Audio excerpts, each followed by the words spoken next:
நாங்கள் இருவரும் ஒன்றாக செல்லும் போது என் காதல் கடலை விட ஆழமானது.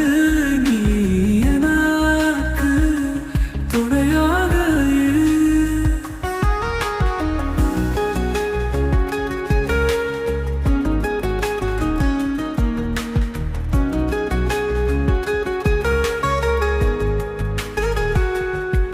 சாட்சியாக நம் காதல் காதலாக அழகு முழுமையாய் நீ நான்